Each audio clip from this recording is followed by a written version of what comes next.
یہ پیغمبر جو ہم وقتاً فوقتاً بھیجتے رہے ہیں، ان میں سے ہم نے بعض کو بعض پر فضیلت دی ہے۔ بعض ایسے ہیں جن سے اللہ نے گفتگو کی، اور بعض کے دوسرے امور میں مرتبے بلند کیے، اور عیسیٰ ابن مریم کو ہم نے کھلی ہوئی نشانیاں عطا کی اور روح القدس سے ان کو مدد دی، اور اگر اللہ چاہتا تو ان سے پچھلے لوگ اپنے پاس کھلی نشانیاں آنے کے بعد آپس میں نہ لڑتے، لیکن انہوں نے اختلاف کیا تو ان میں سے بعض تو ایمان لے آئے اور بعض کافر ہی رہے۔ اور اگر اللہ چاہتا تو یہ لوگ باہم جنگ و قتال نہ کرتے، لیکن اللہ جو چاہتا ہے کرتا ہے۔ اے ایمان والو، جو مال ہم نے تم کو دیا ہے اس میں سے اس دن کے آنے سے پہلے پہلے خرچ کر لو جس میں نہ اعمال کا سودا ہو اور نہ دوستی اور سفارش ہو سکے، اور کفر کرنے والے لوگ ظالم ہیں۔ اللہ وہ معبود برحق ہے کہ اس کے سوا کوئی عبادت کے لائق نہیں، زندہ ہے، سب کو تھامنے والا، اسے نہ اونگ آتی ہے نہ نیند، جو کچھ آسمانوں میں اور جو کچھ زمین میں ہے سب اسی کا ہے۔ کون ہے کہ اس کی اجازت کے بغیر اس سے کسی کی سفارش کر سکے؟ جو کچھ لوگوں کے روبرو ہو رہا ہے اور جو کچھ ان کے پیچھے ہو چکا ہے اسے سب معلوم ہے، اور لوگ اس کی معلومات میں سے کسی چیز پر دسترس حاصل نہیں کر سکتے۔ ہاں، جس قدر وہ چاہتا ہے اسی قدر معلوم کرا دیتا ہے۔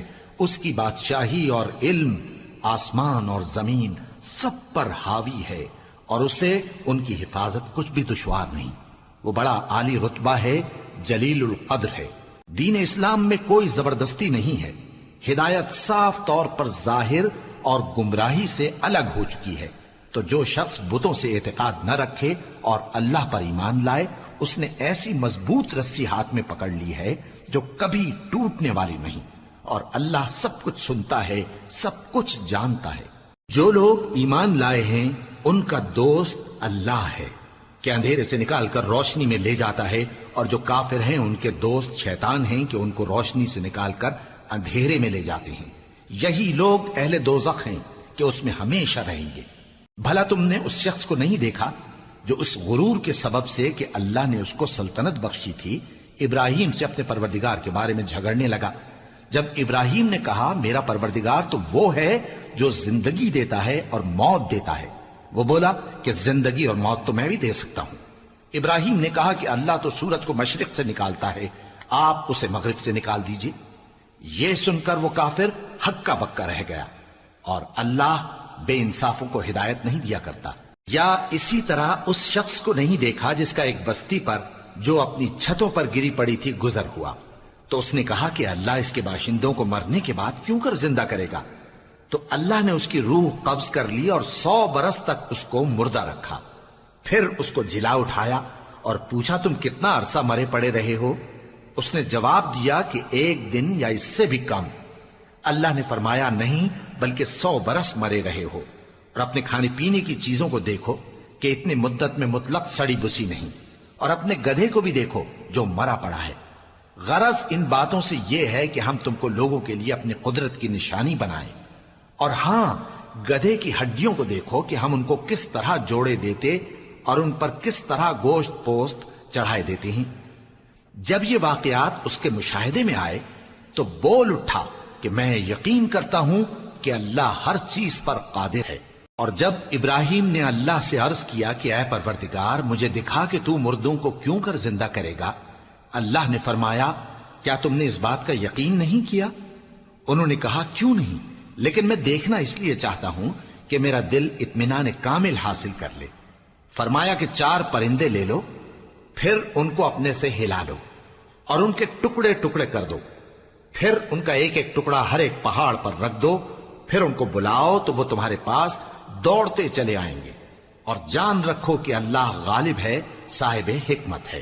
جو لوگ اپنا مال اللہ کی راہ میں خرچ کرتے ہیں ان کے مال کی مثال اس دانے کی سی ہے جس سے 7 بالیں اگیں اور ہر ایک بال میں 100 دانے ہوں، اور اللہ جس کے اجر کو چاہتا ہے اور زیادہ کرتا ہے، اور اللہ کشائش والا ہے، سب کچھ جاننے والا ہے۔ جو لوگ اپنا مال اللہ کے راستے میں صرف کرتے ہیں پھر اس کے بعد نہ اس خرچ کا کسی پر احسان رکھتے ہیں اور نہ کسی کو تکلیف دیتے ہیں، ان کا صلہ ان کے پروردگار کے پاس تیار ہے، اور قیامت کے روز نہ ان کو کچھ خوف ہوگا اور نہ وہ غمگین ہوں گے۔ جس خیرات کے دینے کے بعد لینے والے کو ایذا دی جائے اس سے تو نرم بات کہہ دینی اور درگزر کرنا بہتر ہے، اور اللہ بے نیاز ہے، بردبار ہے۔ مومنوں، اپنے صدقات و خیرات احسان رکھنے اور ایذا دینے سے اس شخص کی طرح برباد نہ کر دینا جو لوگوں کو دکھاوے کے لیے مال خرچ کرتا ہے اور اللہ اور روز آخر پر ایمان نہیں رکھتا، تو اس کے مال کی مثال اس چٹان کی سی ہے جس پر تھوڑی سی مٹی پڑی ہو اور اس پر زور کا مے برس کر اسے صاف کر ڈالے۔ اسی طرح یہ ریاکار لوگ اپنے اعمال کا کچھ بھی صلہ حاصل نہیں کر سکیں گے، اور اللہ ایسے ناشکروں کو ہدایت نہیں دیا کرتا۔ اور جو لوگ اللہ کی خوشنودی حاصل کرنے کے لیے اور خلوص نیت سے اپنا مال خرچ کرتے ہیں، ان کی مثال ایک باغ کی سی ہے جو اونچی جگہ پر واقع ہو، جب اس پر زور کا مے پڑے تو دگنا پھل لائے، پھر اگر مے نہ بھی پڑے تو خیر پھوار ہی صحیح، اور اللہ تمہارے کاموں کو دیکھ رہا ہے۔ بھلا تم میں کوئی یہ چاہتا ہے کہ اس کا کھجوروں اور انگوروں کا باغ ہو جس میں نہریں بہ رہی ہوں اور اس میں اس کے لیے ہر قسم کے میوے موجود ہوں، اور اسے بڑھاپا آ پکڑے اور اس کے ننھے ننھے بچے بھی ہوں، تو ناگہاں اس باغ پر آگ کا بھرا ہوا بگولا چلے، پس وہ جل جائے۔ اس طرح اللہ تم سے اپنی آیتیں کھول کھول کر بیان فرماتا ہے تاکہ تم سوچو اور سمجھو۔ مومنو، جو پاکیزہ اور عمدہ مال تم کماتے ہو اور جو چیزیں ہم تمہارے لیے زمین سے نکالتے ہیں ان میں سے اللہ کی راہ میں بھی خرچ کرو، اور بری اور ناپاک چیزیں دینے کا قصد نہ کرنا کہ اگر وہ چیزیں تمہیں دی جائیں تو بجز اس کے کہ لیتے وقت آنکھیں بند کر لو، ان کو کبھی نہ لو، اور جان رکھو کہ اللہ بے نیاز ہے، خوبیوں والا ہے۔ شیطان تمہیں تنگ دستی کا خوف دلاتا اور بے حیائی کے کام کرنے کو کہتا ہے، اور اللہ تم سے اپنی بخشش اور رحمت کا وعدہ کرتا ہے، اور اللہ کشائش والا ہے، سب کچھ جاننے والا ہے۔ وہ جس کو چاہتا ہے دانائی بخشتا ہے، اور جس کو دانائی ملی بے شک اس کو بڑی نعمت ملی۔ اور نصیحت تو وہی لوگ قبول کرتے ہیں جو عقل مند ہیں، اور تم اللہ کی راہ میں جس طرح کا خرچ کرو یا کوئی نذر مانو، اللہ اس کو جانتا ہے، اور ظالموں کا کوئی مددگار نہ ہوگا۔ اگر تم خیرات ظاہر کر کے دو تو وہ بھی خوب ہے، اور اگر پوشیدہ دو اور دو بھی ضرورت مندوں کو تو یہ تمہارے لیے بہتر ہے، اور اس طرح کا دینا تمہارے گناہوں کو بھی دور کرے گا، اور اللہ کو تمہارے سب کاموں کی خبر ہے۔ اے نبی صلی اللہ علیہ وآلہ وسلم، تم ان لوگوں کی ہدایت کے ذمہ دار نہیں ہو، بلکہ اللہ ہی جس کو چاہتا ہے ہدایت بخشتا ہے۔ اور مومنو، تم جو مال خرچ کرو گے تو اس کا فائدہ تمہیں کو ہے، اور تم تو جو خرچ کرو گے اللہ کی خوشنودی کے لیے کرو گے، اور جو مال تم خرچ کرو گے وہ تمہیں پورا پورا دے دیا جائے گا اور تمہارا کچھ نقصان نہیں کیا جائے گا۔ اور ہاں، تم جو خرچ کرو گے تو ان حاجت مندوں کے لیے جو اللہ کی راہ میں رکے بیٹھے ہیں اور ملک میں کسی طرف جانے کی طاقت نہیں رکھتے اور مانگنے سے آر رکھتے ہیں، یہاں تک کہ نہ مانگنے کی وجہ سے ناواقف شخص ان کو تونگر خیال کرتا ہے، اور تم قیافے سے ان کو صاف پہچان لو کہ حاجت مند ہیں، اور شرم کے سبب لوگوں سے منہ پھوڑ کر اور لپٹ کر نہیں مانگ سکتے۔ اور تم جو مال خرچ کرو گے کچھ شک نہیں کہ اللہ اس کو جانتا ہے۔ جو لوگ اپنا مال رات اور دن اور پوشیدہ اور ظاہر اللہ کی راہ میں خرچ کرتے رہتے ہیں، ان کا صلہ ان کے پروردگار کے پاس ہے، اور ان کو قیامت کے دن نہ کسی طرح کا خوف ہوگا اور نہ غم۔ جو لوگ سود کھاتے ہیں وہ قبروں سے اس طرح حواس باختہ اٹھیں گے جیسے کسی کو جن نے لپٹ کر دیوانہ بنا دیا ہو، یہ اس لیے کہ وہ کہتے ہیں کہ سودا بیچنا بھی تو نفع کے لحاظ سے ویسا ہی ہے جیسے سود لینا، حالانکہ سودے کو اللہ نے حلال کیا ہے اور سود کو حرام۔ تو جس شخص کے پاس اللہ کی نصیحت پہنچی اور وہ سود لینے سے باز آ گیا تو جو پہلے ہو چکا وہ اس کا، اور قیامت میں اس کا معاملہ اللہ کے سپرد۔ اور جو پھر لینے لگا تو ایسے لوگ دوزخی ہیں کہ ہمیشہ دوزخ میں جلتے رہیں گے۔ اللہ سود کو نابود یعنی بے برکت کرتا اور خیرات کی برکت کو بڑھاتا ہے، اور اللہ کسی ناشکر گناہگار کو دوست نہیں رکھتا۔ جو لوگ ایمان لائے اور نیک عمل کرتے اور نماز پڑھتے اور زکوٰۃ دیتے رہے، ان کو ان کے کاموں کا صلہ اللہ کے ہاں ملے گا، اور قیامت کے دن ان کو نہ کچھ خوف ہوگا اور نہ وہ غمناک ہوں گے۔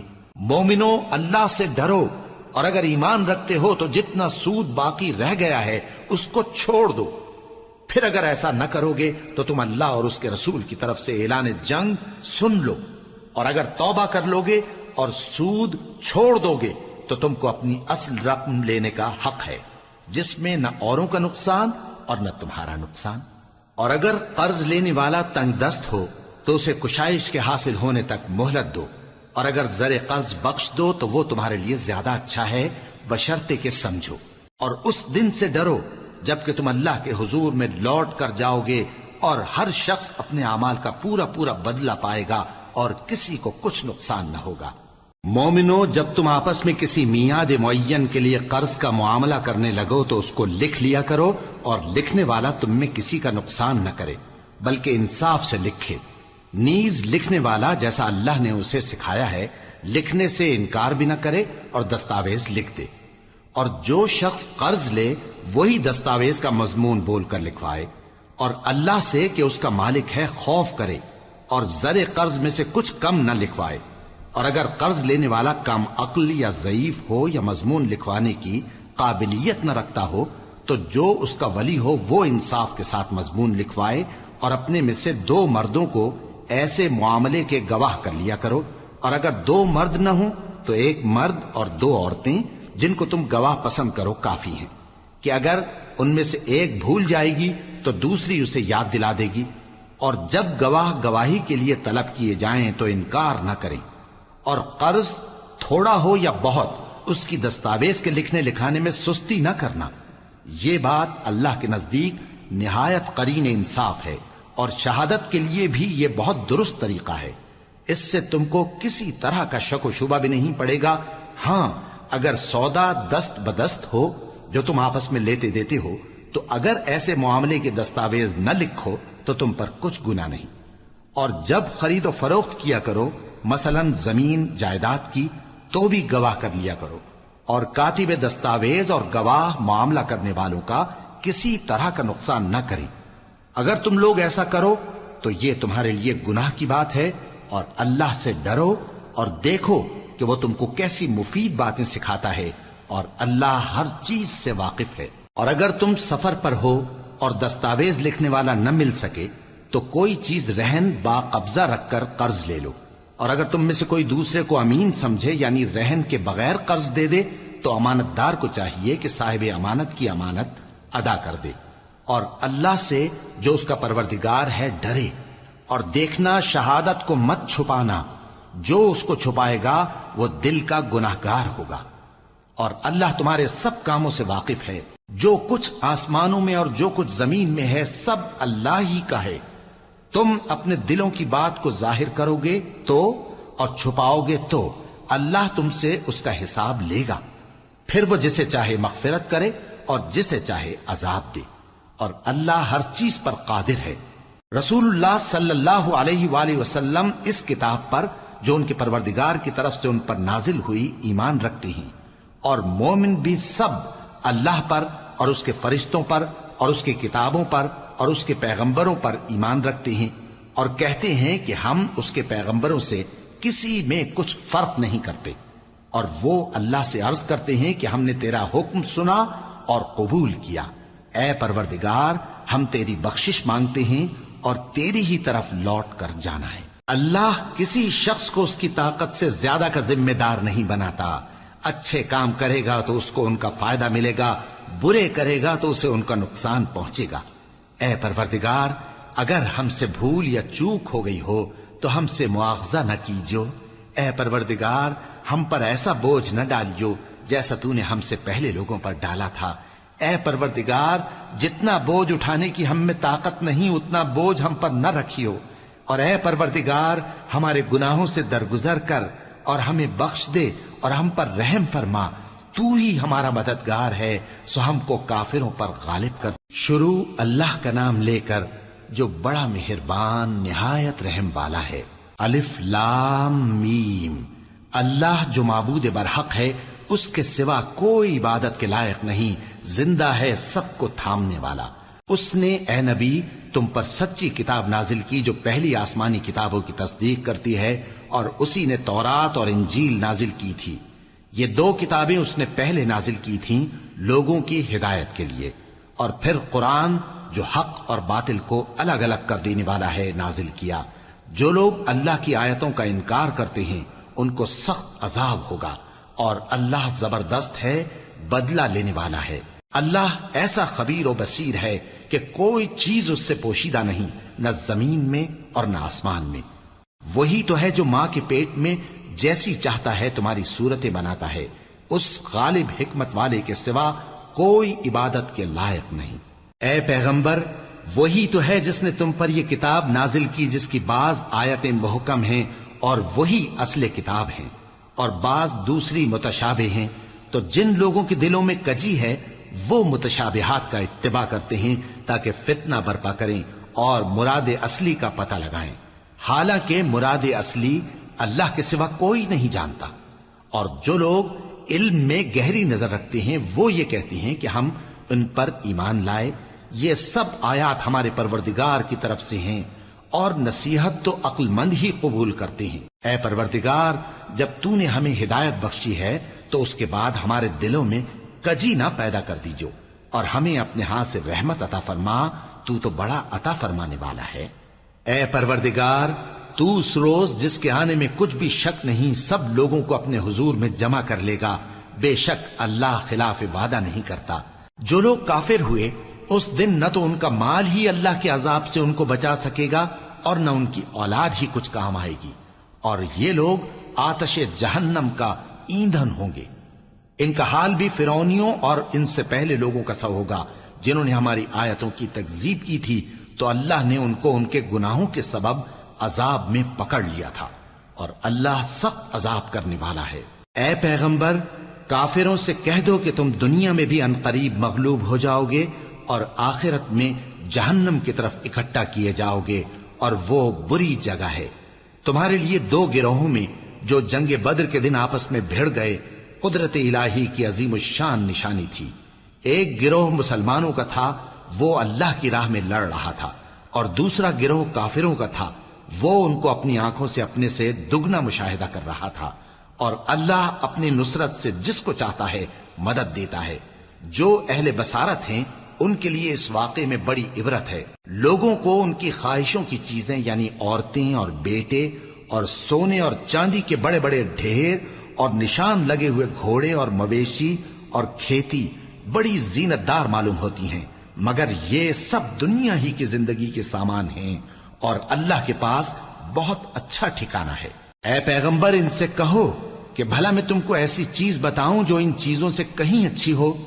سنو، جو لوگ پرہیزگار ہیں ان کے لیے اللہ کے ہاں باغات بہشت ہیں جن کے نیچے نہریں بہ رہی ہیں، ان میں وہ ہمیشہ رہیں گے، اور پاکیزہ بیویاں ہیں، اور سب سے بڑھ کر اللہ کی خوشنودی۔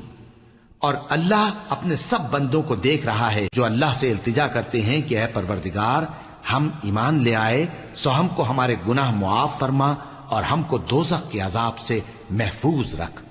یہ وہ لوگ ہیں جو مشکلات میں صبر کرتے اور سچ بولتے اور عبادت میں لگے رہتے اور نیکی میں خرچ کرتے اور اوقات سحر میں گناہوں کی معافی مانگا کرتے ہیں۔ اللہ تو اس بات کی گواہی دیتا ہے کہ اس کے سوا کوئی معبود نہیں، اس حال میں کہ وہ انصاف کا حاکم ہے، اور فرشتے اور علم والے بھی گواہی دیتے ہیں کہ اس غالب حکمت والے کے سوا کوئی لائق عبادت نہیں۔ دین تو اللہ کے نزدیک اسلام ہی ہے، اور اہل کتاب نے جو اس دین سے اختلاف کیا تو علم حاصل ہونے کے بعد آپس کی ضد سے کیا، اور جو شخص اللہ کی آیتوں کو نہ مانے تو اللہ جلد حساب لینے والا ہے۔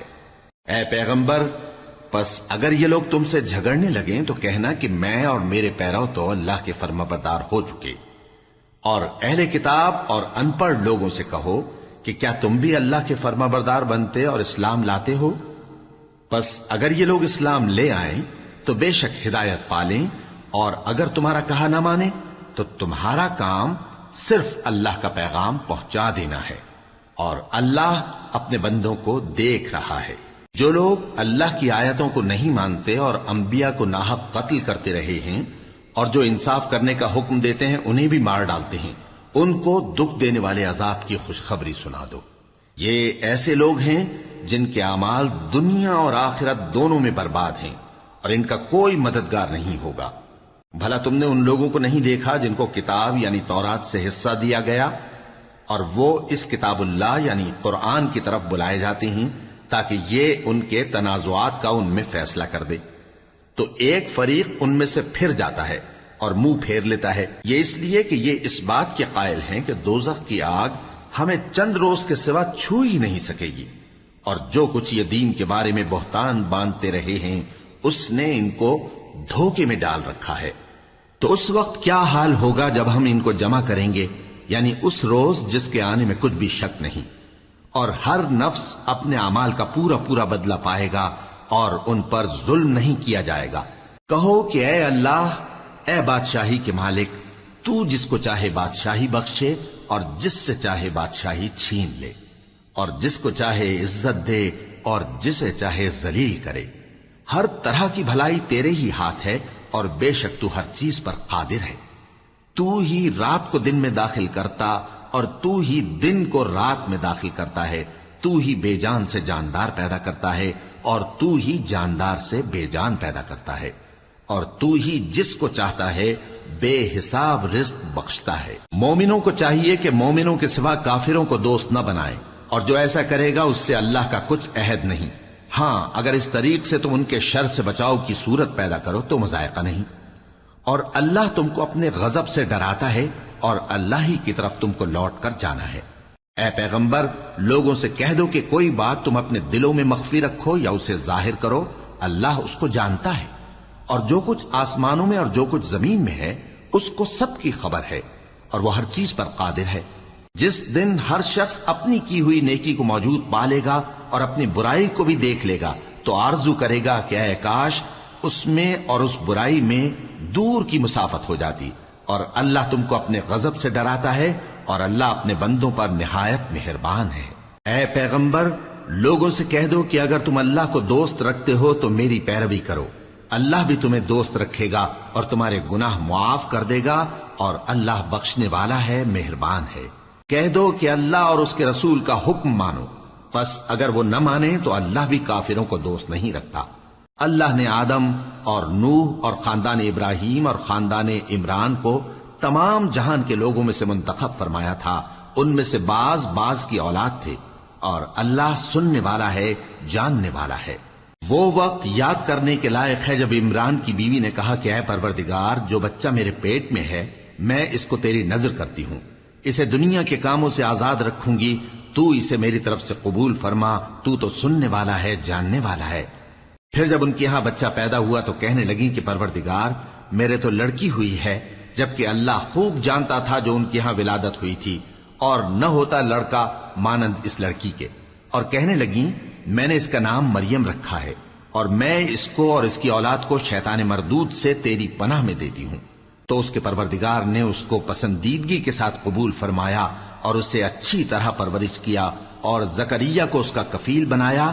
زکریا جب کبھی عبادت گاہ میں اس کے پاس جاتے تو اس کے پاس کھانا پاتے۔ یہ کیفیت دیکھ کر ایک دن مریم سے پوچھنے لگے کہ مریم، یہ کھانا تمہارے پاس کہاں سے آتا ہے؟ وہ بولی کہ اللہ کے ہاں سے آتا ہے، بے شک اللہ جسے چاہتا ہے بے حساب رزق دیتا ہے۔ اس وقت زکریا نے اپنے پروردگار کو پکارا، عرض کی کہ پروردگار، مجھے اپنی طرف سے اولاد صالح عطا فرما، تو بے شک دعا سننے والا ہے۔ چنانچہ وہ ابھی عبادت گاہ میں کھڑے نماز ہی پڑھ رہے تھے کہ فرشتوں نے آواز دی کہ زکریا، اللہ تمہیں یحییٰ کی بشارت دیتا ہے، جو کلمۃ اللہ یعنی عیسیٰ کی تصدیق کریں گے اور سردار ہوں گے اور عورتوں سے رغبت نہ رکھنے والے اور ایک پیغمبر یعنی نیکوکاروں میں ہوں گے۔ زکریا نے کہا، اے پروردگار، میرے ہاں لڑکا کیوں کر پیدا ہوگا کہ میں تو بڈھا ہو گیا ہوں اور میری بیوی بانجھ ہے؟ فرمایا، اسی طرح اللہ جو چاہتا ہے کرتا ہے۔ زکریا نے کہا کہ پروردگار، میرے لیے کوئی نشانی مقرر فرما دے۔ فرمایا، تمہاری نشانی یہ ہے کہ تم لوگوں سے 3 دن اشارے کے سوا بات نہ کر سکو گے، تو ان دنوں میں اپنے پروردگار کی کثرت سے یاد اور صبح و شام اس کی تسبیح کرنا۔ اور جب فرشتوں نے مریم سے کہا کہ مریم، اللہ نے تم کو برگزیدہ کیا ہے اور تمہیں پاک بنایا ہے اور دنیا جہان کی عورتوں میں سے تم کو منتخب کیا ہے، اے مریم، اپنے پروردگار کی فرما برداری کرنا اور سجدہ کرنا اور رکوع کرنے والوں کے ساتھ رکوع کرنا۔ اے نبی، یہ باتیں اخبار غیب میں سے ہیں جو ہم تمہارے پاس بھیجتے ہیں۔ اور جب وہ لوگ اپنے قلم بطور قرعہ ڈال رہے تھے کہ مریم کا کفیل کون بنے، تو تم ان کے پاس نہیں تھے، اور نہ اس وقت ہی ان کے پاس تھے جب وہ آپس میں جھگڑ رہے تھے۔ وہ وقت بھی یاد کرنے کے لائق ہے جب فرشتوں نے مریم سے کہا کہ مریم، اللہ تم کو اپنی طرف سے ایک کلمے کی بشارت دیتا ہے جس کا نام مسیح اور مشہور عیسیٰ ابن مریم ہوگا، اور جو دنیا اور آخرت میں آبرو مند اور مقربین میں سے ہوگا، اور ماں کی گود میں اور بڑی عمر کا ہو کر دونوں حالتوں میں لوگوں سے یکساں گفتگو کرے گا اور نیکوکاروں میں ہوگا۔ مریم نے کہا کہ پروردگار، میرے ہاں بچہ کیوں کر ہوگا کہ کسی انسان نے مجھے ہاتھ تک تو لگایا نہیں۔ فرمایا کہ اللہ اسی طرح جو چاہتا ہے پیدا کرتا ہے، جب وہ کوئی کام کرنا چاہتا ہے تو ارشاد فرما دیتا ہے کہ ہو جا، تو وہ ہو جاتا ہے۔ اور وہ اسے کتاب و حکمت اور تورات اور انجیل کا علم عطا کرے گا، اور عیسیٰ بنی اسرائیل کی طرف پیغمبر ہو کر جائیں گے اور کہیں گے کہ میں تمہارے پاس تمہارے پروردگار کی طرف سے نشانی لے کر آیا ہوں، وہ یہ کہ تمہارے سامنے مٹی سے پرندے کی صورت بناتا ہوں، پھر اس میں پھونک مارتا ہوں تو وہ اللہ کے حکم سے سچ مچ پرندہ ہو جاتا ہے، اور پیدائشی اندھے اور ابرص کو تندرست کر دیتا ہوں، اور اللہ کے حکم سے مردوں کو زندہ کر دیتا ہوں، اور جو کچھ تم کھا کر آتے ہو اور جو اپنے گھروں میں جمع کر رکھتے ہو سب تم کو بتا دیتا ہوں۔ اگر تم صاحب ایمان ہو تو ان باتوں میں تمہارے لیے نشانی ہے، اور مجھ سے پہلے جو تورات نازل ہوئی تھی اس کی تصدیق بھی کرتا ہوں، اور میں اس لیے بھی آیا ہوں کہ بعض چیزیں جو تم پر حرام تھیں ان کو تمہارے لیے حلال کر دوں، اور میں تو تمہارے پروردگار کی طرف سے نشانی لے کر آیا ہوں۔ تو اللہ سے ڈرو اور میرا کہا مانو، کچھ شک نہیں کہ اللہ ہی میرا اور تمہارا پروردگار ہے، تو اسی کی عبادت کرو، یہی سیدھا رستہ ہے۔ پھر جب عیسیٰ نے ان کی طرف سے انکار و نافرمانی ہی دیکھی تو کہنے لگے کہ کوئی ہے جو اللہ کا طرفدار اور میرا مددگار ہو؟ حواری بولے کہ ہم اللہ کے طرفدار اور آپ کے مددگار ہیں، ہم اللہ پر ایمان لائے اور آپ گواہ رہے کہ ہم فرمانبردار ہیں۔ اے پروردگار، جو کتاب تو نے نازل فرمائی ہے ہم اس پر ایمان لے آئے اور تیرے پیغمبر کے متبع ہو چکے، تو ہم کو ماننے والوں میں لکھ رکھ۔ اور وہ یعنی یہود قتل عیسیٰ کے بارے میں ایک چال چلے، اور اللہ نے بھی عیسیٰ کو بچانے کے لیے تدبیر کی، اور اللہ بہترین تدبیر کرنے والا ہے۔ اس وقت اللہ نے فرمایا کہ عیسیٰ، میں تمہاری دنیا میں رہنے کی مدت پوری کر کے تم کو اپنی طرف اٹھا لوں گا اور تمہیں کافروں کی صحبت سے پاک کر دوں گا، اور جو لوگ تمہاری پیروی کریں گے ان کو کافروں پر قیامت تک فائق و غالب رکھوں گا۔ پھر تم سب میرے پاس لوٹ کر آؤ گے تو جن باتوں میں تم اختلاف کرتے رہے اس دن تم میں ان کا فیصلہ کر دوں گا۔ اب جو کافر ہوئے ان کو دنیا اور آخرت دونوں میں سخت عذاب دوں گا، اور ان کا کوئی مددگار نہ ہوگا۔ اور جو لوگ ایمان لائے اور عمل نیک کرتے رہے ان کو اللہ پورا پورا صلہ دے گا، اور اللہ ظالموں کو دوست نہیں رکھتا۔ اے نبی، یہ ہم تم کو اللہ کی آیتیں اور حکمت بھری نصیحتیں پڑھ پڑھ کر سناتے ہیں۔ عیسیٰ کا حال اللہ کے نزدیک آدم کا سا ہے کہ اس نے پہلے مٹی سے ان کو بنایا، پھر فرمایا کہ باشعور انسان ہو جا، تو وہ ویسے ہی ہو گئے۔ یہ بات تمہارے پروردگار کی طرف سے حق ہے، تو تم ہرگز شک کرنے والوں میں نہ ہونا۔ پھر اگر یہ لوگ عیسیٰ کے بارے میں تم سے جھگڑا کریں اس کے بعد کہ تم کو حقیقت معلوم ہو ہی چکی ہے، تو ان سے کہنا کہ آؤ ہم اپنے بیٹوں اور بیٹیوں کو بلائیں، تم اپنے بیٹوں اور بیٹیوں کو بلاؤ، اور ہم خود بھی آئیں اور تم خود بھی آؤ، پھر دونوں فریق اللہ سے دعا و التجا کریں، اس طرح جھوٹوں پر اللہ کی لعنت بھیجیں۔ یہ تمام بیانات صحیح ہیں، اور اللہ کے سوا کوئی معبود نہیں، اور بے شک اللہ غالب ہے، صاحب حکمت ہے۔ بس اگر یہ لوگ پھر جائیں تو اللہ مفسدوں کو خوب جانتا ہے۔ کہہ دو کہ اے اہل کتاب، جو بات ہمارے اور تمہارے دونوں کے درمیان یکساں تسلیم کی گئی ہے اس کی طرف آؤ، وہ یہ کہ اللہ کے سوا ہم کسی کی عبادت نہ کریں اور اس کے ساتھ کسی چیز کو شریک نہ بنائیں، اور ہم میں کوئی کسی کو اللہ کے سوا اپنا کارساز نہ سمجھے۔ پھر اگر یہ لوگ اس بات کو نہ مانیں تو ان سے کہہ دو کہ تم گواہ رہو کہ ہم اللہ کے فرما بردار ہیں۔ اے اہل کتاب، تم ابراہیم کے بارے میں کیوں جھگڑتے ہو؟ حالانکہ تورات اور انجیل ان کے بعد اتری ہیں اور وہ پہلے ہو چکے، تو کیا تم عقل نہیں رکھتے؟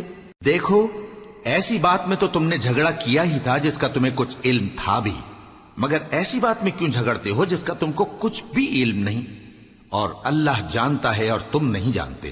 ابراہیم نہ تو یہودی تھے اور نہ عیسائی، بلکہ سب سے بے تعلق ہو کر ایک اللہ کے ہو رہے تھے اور اسی کے فرما بردار تھے اور مشرکوں میں نہ تھے۔ ابراہیم سے زیادہ قرب رکھنے والے تو وہ لوگ ہیں جو ان کی پیروی کرتے رہے، اور یہ پیغمبر آخر الزماں صلی اللہ علیہ وآلہ وسلم اور وہ لوگ جو ایمان لائے ہیں، اور اللہ مومنوں کا کارساز ہے۔ اے اہل اسلام، بعض اہل کتاب اس بات کی خواہش رکھتے ہیں کہ کسی طرح تم کو گمراہ کر دیں، حالانکہ یہ تم کو کیا گمراہ کریں گے، اپنے آپ کو ہی گمراہ کر رہے ہیں اور نہیں جانتے۔ اے اہل کتاب، تم اللہ کی آیتوں سے کیوں انکار کرتے ہو اور تم تورات کو مانتے تو ہو؟ اے اہل کتاب، تم سچ کو جھوٹ کے ساتھ خلط ملط کیوں کرتے ہو اور حق کو کیوں چھپاتے ہو جبکہ تم جانتے بھی ہو؟ اور اہل کتاب کا ایک گروہ اپنے آدمیوں سے کہتا ہے کہ جو کتاب مومنوں پر نازل ہوئی ہے اس پر دن کے شروع میں تو ایمان لے آیا کرو اور اس کے آخر میں انکار کر دیا کرو، تاکہ وہ اسلام سے برگشتہ ہو جائیں، اور اپنے دین کے پیروں کے سوا کسی اور کی بات کا یقین نہ کر لینا۔ اے پیغمبر، کہہ دو کہ ہدایت تو اللہ ہی کی ہدایت ہے۔ وہ یہ بھی کہتے ہیں، یہ بھی نہ ماننا کہ جو چیز تم کو ملی ہے ویسی کسی اور کو بھی مل سکتی ہے، ورنہ وہ تم پر تمہارے رب کے روبرو حجت قائم کر دیں گے۔ اے پیغمبر، کہہ دو کہ بزرگی اللہ ہی کے ہاتھ میں ہے، وہ جسے چاہتا ہے دیتا ہے، اور اللہ کشائش والا ہے، علم والا ہے۔ وہ اپنی رحمت سے جس کو چاہتا ہے خاص کر لیتا ہے، اور اللہ بڑے فضل کا مالک ہے۔ اور اہل کتاب میں سے کوئی تو ایسا ہے کہ اگر تم اس کے پاس دیناروں کا ڈھیر امانت رکھ دو تو تم کو فوراً واپس دے دے، اور کوئی اس طرح کا ہے کہ اگر اس کے پاس 1 دینار بھی امانت رکھو تو جب تک اس کے سر پر ہر وقت کھڑے نہ رہو تمہیں دے ہی نہیں۔ یہ اس لیے کہ وہ کہتے ہیں کہ امیوں کے بارے میں ہم سے مواخذہ نہیں ہوگا۔ یہ اللہ پر محض جھوٹ بولتے ہیں اور اس بات کو جانتے بھی ہیں۔ ہاں، کیوں نہیں؟ جو شخص اپنے اقرار کو پورا کرے اور پرہیزگار بنا رہے تو اللہ بھی پرہیزگاروں کو دوست رکھتا ہے۔ جو لوگ اللہ کے اقراروں اور اپنی قسموں کو بیچ ڈالتے ہیں اور ان کے عوض تھوڑی سی قیمت حاصل کرتے ہیں، ان کا آخرت میں کچھ حصہ نہیں۔ ان سے اللہ نہ تو کلام کرے گا اور نہ قیامت کے روز ان کی طرف دیکھے گا، اور نہ ان کو پاک کرے گا، اور ان کو دکھ دینے والا عذاب ہوگا۔ اور ان اہل کتاب میں بعض ایسے ہیں کہ کتاب یعنی تورات کو زبان مروڑ مروڑ کر پڑھتے ہیں تاکہ تم سمجھو کہ جو کچھ وہ پڑھتے ہیں کتاب میں سے ہے، حالانکہ وہ کتاب میں سے نہیں ہوتا، اور کہتے ہیں کہ وہ اللہ کی طرف سے نازل ہوا ہے، حالانکہ وہ اللہ کی طرف سے نہیں ہوتا، اور اللہ پر جھوٹ بولتے ہیں اور یہ بات جانتے بھی ہیں۔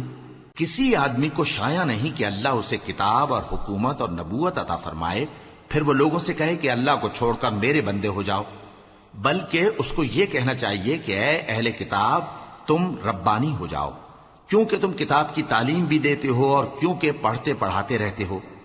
اور اس کو یہ بھی نہیں کہنا چاہیے کہ تم فرشتوں اور پیغمبروں کو معبود بنا لو۔ بھلا جب تم مسلمان ہو چکے تو کیا وہ تمہیں کافر ہونے کو کہے گا؟ اور جب اللہ نے پیغمبروں سے عہد لیا کہ جب میں تم کو کتاب اور دانائی عطا کروں پھر تمہارے پاس کوئی پیغمبر آئے جو تمہاری کتاب کی تصدیق کرے تو تمہیں ضرور اس پر ایمان لانا ہوگا اور ضرور اس کی مدد کرنی ہوگی۔ اور عہد لینے کے بعد پوچھا کہ بھلا تم نے اقرار کیا اور اس اقرار پر میرا ذمہ لیا، یعنی مجھے ضامن ٹھہرایا؟ انہوں نے کہا ہاں، ہم نے اقرار کیا۔ فرمایا کہ تم اس عہد و پیمان کے گواہ رہو اور میں بھی تمہارے ساتھ گواہ ہوں۔ اب جو لوگ اس کے بعد پھر جائیں تو وہی بد کردار ہیں۔ پھر کیا یہ کافر اللہ کے دین کے سوا کسی اور دین کے طالب ہیں؟ حالانکہ سب اہل آسمان و زمین خوشی یا ناخوشی سے اللہ کے فرما بردار ہیں اور اسی کی طرف لوٹ کر جانے والے ہیں۔ کہو کہ ہم اللہ پر ایمان لائے اور جو کتاب ہم پر نازل ہوئی اور جو صحیفے ابراہیم اور اسماعیل اور اسحاق اور یعقوب اور ان کی اولاد پر اترے، اور جو کتابیں موسیٰ اور عیسیٰ اور دوسرے انبیاء کو پروردگار کی طرف سے ملیں، سب پر ایمان لائے۔ ہم ان پیغمبروں میں سے کسی میں کچھ فرق نہیں کرتے، اور ہم اسی اللہ کے فرما بردار ہیں۔ اور جو شخص اسلام کے سوا کسی اور دین کا طالب ہوگا وہ اس سے ہرگز قبول نہیں کیا جائے گا، اور ایسا شخص آخرت میں نقصان اٹھانے والوں میں ہوگا۔ اللہ ایسے لوگوں کو کیوں کر ہدایت دے جو ایمان لانے کے بعد کافر ہو گئے اور پہلے اس بات کی گواہی دے چکے کہ یہ پیغمبر برحق ہے اور ان کے پاس دلائل بھی آ گئے، اور اللہ بے انصافوں کو ہدایت نہیں دیتا۔ ان لوگوں کی سزا یہ ہے کہ ان پر اللہ کی اور فرشتوں کی اور انسانوں کی سب کی لعنت ہے، ہمیشہ اس لعنت میں گرفتار رہیں گے۔ ان سے نہ تو عذاب ہلکا کیا جائے گا اور نہ انہیں مہلت دی جائے گی۔ ہاں، جنہوں نے اس کے بعد توبہ کی اور اپنی حالت درست کر لی تو اللہ بخشنے والا مہربان ہے۔ جو لوگ ایمان لانے کے بعد کافر ہو گئے پھر کفر میں بڑھتے گئے، ایسوں کی توبہ ہرگز قبول نہیں ہوگی اور یہ لوگ گمراہ ہیں۔ جو لوگ کافر ہوئے اور کفر ہی کی حالت میں مر گئے، وہ اگر نجات حاصل کرنی چاہیں اور بدلے میں زمین بھر سونا دیں تو ہرگز قبول نہیں کیا جائے گا۔ ان لوگوں کو دکھ دینے والا عذاب ہوگا اور ان کا کوئی مددگار نہیں ہوگا۔